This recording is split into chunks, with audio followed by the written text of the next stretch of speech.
أنا ما أقول غير حسبي الله ونعم الوكيل في المتسبب في هالسالفة هذه.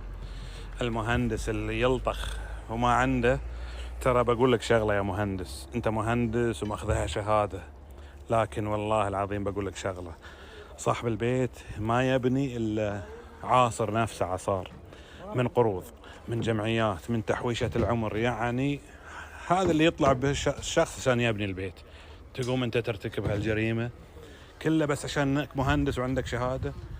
متخيلين هالحديد؟ شوف الحديد، شوف ترى بيت اللي بينبني مو بعمارة ولا بمجمع ولا، شوف بيت اللي بينبني. هل البيت يحتاج قاعدة مثل كذا؟ وين احنا فيه؟ والله حدث العاقل بما يعقل يا جماعة.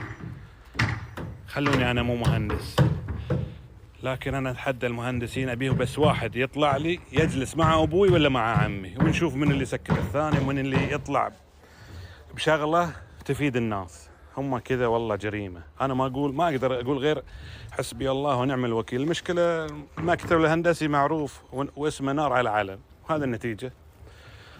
والشخص يعني اللي بيبني يتوجه حق الشغل الزين، يسأل قالوا له والله المكتب الفلاني، ويتوجه له وهو مغمض.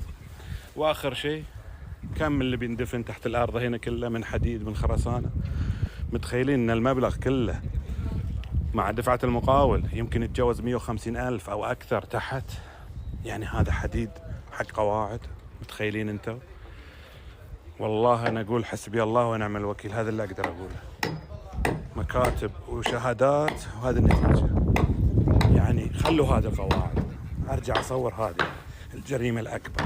خلوا القواعد نقول بتشيل البيت صح، لكن هذه ميدة السور إيش بتشيل؟ هذه هنا شارع ما راح ينحفر، هنا شارع تحط لي شوف الحديد متر، الميدة السور متر، وهنا شارع. لا تقول مثلا بيحافر جارب يبني هنا ميدة سور متر.